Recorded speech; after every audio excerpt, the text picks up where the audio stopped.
Hello, Star Wars unboxing fans. Welcome back into the more relaxing nook of the Star Wars Darth Tuba unboxing show studio. I'm your host, Darth Tuba, and we're back with another Sideshow / Hot Toys retrospective. That's right. I am still doing this. I've been kind of doing a lot of non-unboxing videos. I've been getting a few comments here and there. I appreciate any feedback. If you'd like to see more unboxings, I get that. Unboxings have been kind of stalled a little bit because I have pulled back on what I'm ordering since I've kind of pretty much stopped Black Series collecting entirely. I have canceled a bunch of orders, and therefore there's been not a lot of orders coming in. I've also kind of pulled back the reins on, I'm no longer doing Lego. I'm no longer doing, I've eased up on, with Hot Toys, I'm budgeting 1 or maybe 2 figures per year, but I got to really resonate with them. They got to be something unbelievable that I really, really love, and we'll see if that and that way, if I see one that's more of a deluxe, maybe a 2-pack or something of that nature, I might be more inclined to do that. But as I've said on my channel, I'm turning more a corner to be more about quality collecting and not quantity collecting, and therefore have been, purging a little bit, thinning out the collection, doing things like that. But I do still have a wonderful collection of Sideshow and Hot Toys 12-inch figures that I would like to kind of talk about and share with you and show you and kind of give you my thoughts on. So we when we last left our last video, if you look back on the playlist, I believe one of the last retrospective videos, like I'd ordered, I think Fennec Shan was the last video that I did, and I'll probably come back to that by the time we get through all of these as a retrospective, but because it'll be years before that happens. But the last retrospective video we did was the Grand Admiral Thrawn. Now this is pre Ahsoka, pre Rebels Grand Admiral Thrawn. This is solely from the Heir to the Empire and the original Thrawn 1981 book trilogy that began in 1991, and it was an incredible looking figure and an incredible character, and I'm glad to see that Lucasfilm is bringing him back, but it may be slightly different, still making him the villain, which I appreciate, and but a more calculated and just different than Palpatine Vader. I think that's a very smart move, and I think this is a great character, and it's a great one to explore. So kudos to Lucasfilm and Disney for doing that. I hope that we can stretch out Thrawn to be the new big baddie. Also, kudos for letting Mr. Mikkelsen do the voice. I think is it Lars Mikkelsen, I believe, the brother of Mads Mikkelsen, and to have him be the character in live action too.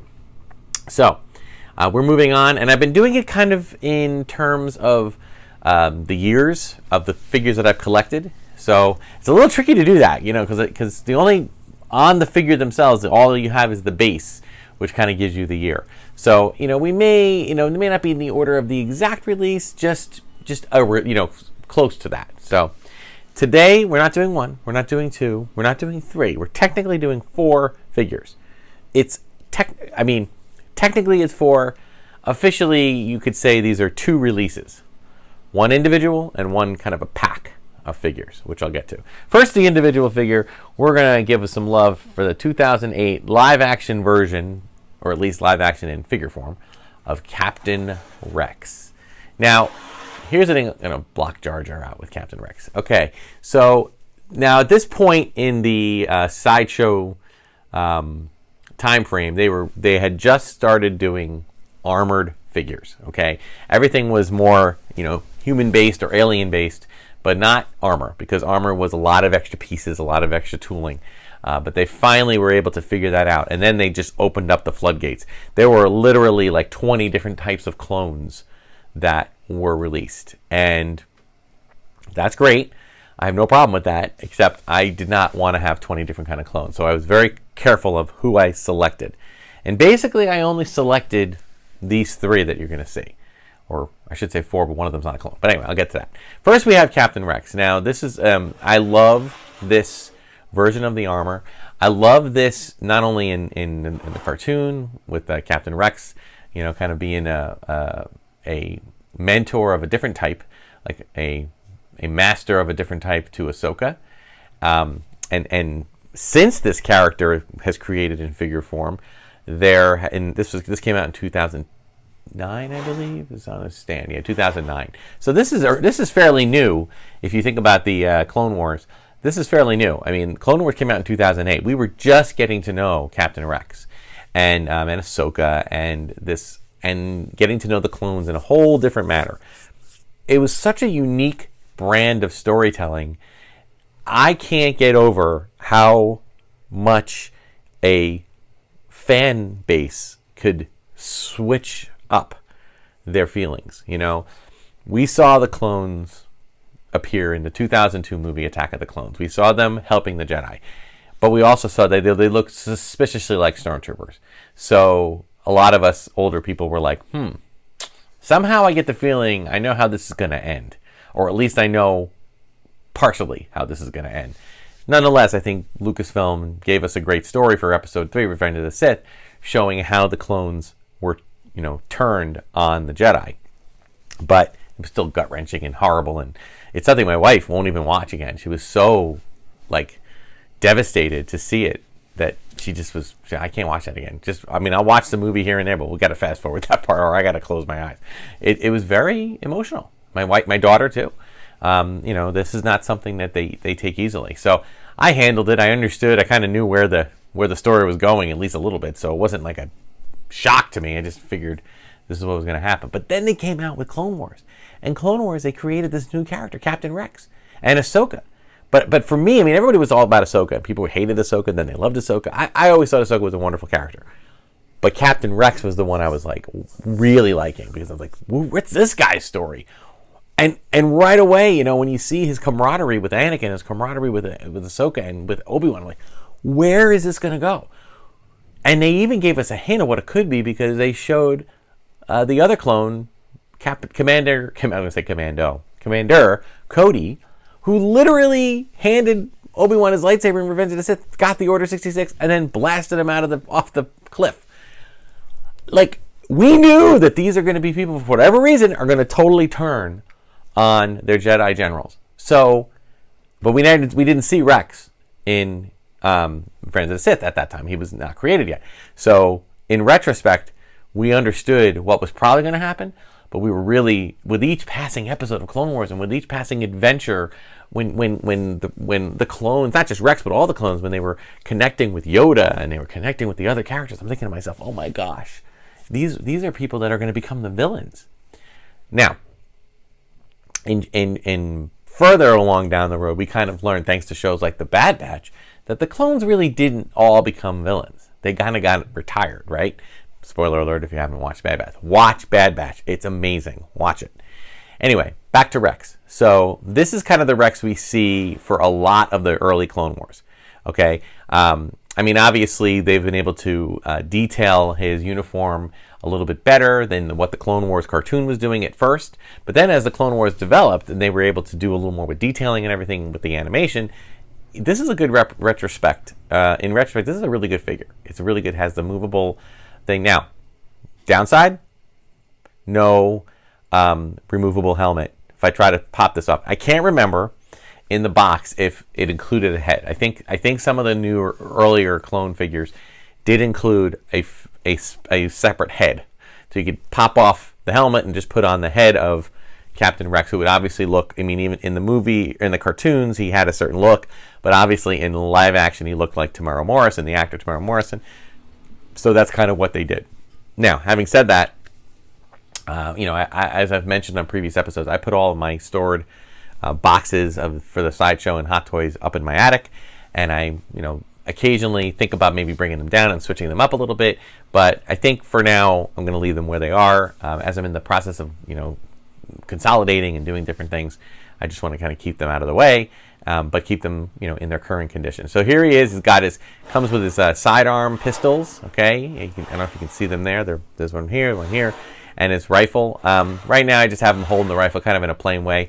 I'm a little hesitant about the way these things move, because I know that, if anybody watched these videos, they know that sometimes the wrists fall, the arms pull out of the wrist sockets, and they're hard to get back in. So I'm just a little bit hesitant, but absolutely phenomenal figure, and I think it holds up well. In spite, with the Hot Toys brand now taking over the license, or at least, partnering up with the license. Somebody put a thing in the comments if you know exactly what this is, because I haven't done my research on that fully, and I apologize for that. But I just, pick up what resonates with me and I talk about it. There are a lot of great sites that talk all about this, the nitty-gritty details. But, for whatever reason, it was Sideshow, then all of a sudden it seems like it's all Hot Toys. So it feels like they're kind of either together, or one kind of holds a license now, or whatever. And Hot Toys has definitely taken it to the next level. I mean, these figures, when they were Sideshow, they were like $80, $90, $100, $150 figures. Now it seems like all of the figures that run well into the 200s, even the 300s, for the 12-inch action figures. So I feel like another reason why I don't get too many of them anymore. But in any case, really great figure. I think it holds up. It's got like a cloth good with the skirt. I don't know what you want to call it, but really nice. All right, I'm going to put him kind of off to the side here. And next we have a twofer, or really a threefer. First, we're going to talk about this guy right here. Now, to some might think this is Commander Cody. It is not. Although, if there is a Commander Cody figure, which I'm sure there is, this probably looks very similar. He's got the same yellow accents. But no, this is actually either Waxer or Boyle. Here's one of them. And I'm just being completely honest. I do not know which is which. And here is the other. One is Waxer and one is Boyle. Now, talking about these figures, you can see if you look through, I'm looking at all of the details of the knee joints and the feet, the boots, the legs, and the arms and everything, and I see that they're essentially the same exact figure to Captain Rex. Obviously, they do not have the skirt. Looks like the rifle for this guy, we're going to call him Waxer. If I'm wrong, you can put it in the comments. Has the exact same rifle as Rex. These two do not have sidearms, although I think this one does have a pistol. Yeah, he doesn't have the holster for it. Again, they probably come with more than just this, right? So, but as you can see, if I line all these three up, you can see that they have a very similar vibe. Obviously, Rex has his visor, right? Now, who are Waxer and Boyle? Let's put Rex over here for a minute. Who are Waxer and Boyle? Well, Waxer and Boyle were in one episode, maybe others, but they were essentially part of one episode for the Clone Wars. And it was a Ryloth episode. It was one of these episodes that took place on the planet Ryloth, with all the Twi'leks. And they befriend, I guess, a Twi'lek little girl whose name is escaping me. Not Navu. I think it's Navu. I got to find out. Hang on. I had it. Numa. N-U-M-A. Numa. That was the name of the little girl, the little Twi'lek girl. And this is a 3-pack. So it includes Waxer, Boyle, and little Numa. Now, obviously, this was an animated character, so they made kind of a semi-live action version of Numa. Numa's, talking about the three figures, my least favorite would be Numa. Not because I don't like the little Twi'lek girl at all. In fact, she's really cute in the show. In fact, it's why I picked up this 3-pack, because I really liked the character. No, it's the figure. It is 5 POA, very basic, and comparatively to the other. And she's got little feet. Come on, stay where you are. Let me see if I can adjust this just ever so slightly and see if that helps. A little bit. Stay. All right. Yeah. So, they didn't really make little ones, so they just kind of, I think they put all the effort, the expense into these two. Obviously, they had to tool the armor again, tool the doll figures. Same idea. No. These are just helmeted.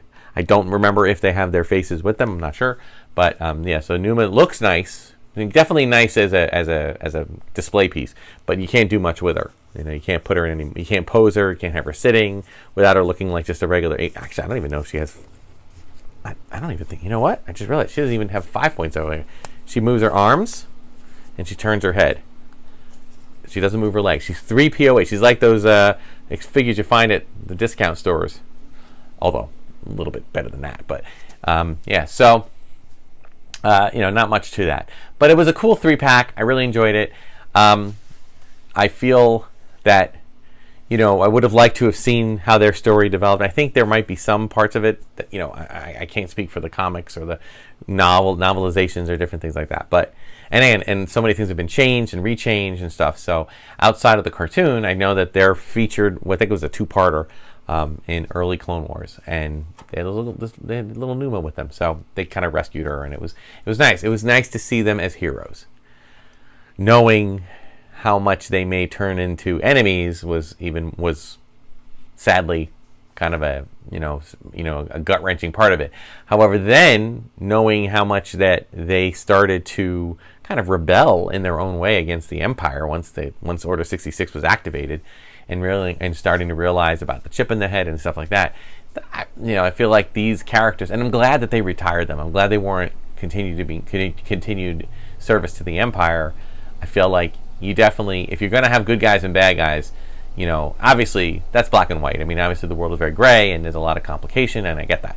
But these characters, it's nice to know that if they survived the Clone Wars, many of them just kind of retired and went off and became their own people and whatever. So, love these figures. Love the 3-pack that this has. I think these are the only clones that I own, these 3. So, looking back here, I don't see any other ones back there. So, that'll do it for this episode of Darth Tuba Stars Unboxing Show. Like, subscribe, hit the notification button. Check me out on Instagram and Twitter, X, and Darth Tuba Stars Unboxing page on Facebook. Thank you to Red 5 Network for supporting the channel. Check out all the other Red 5 content. We'll see you in the next video. Until next time, may the Force and the toys be with you.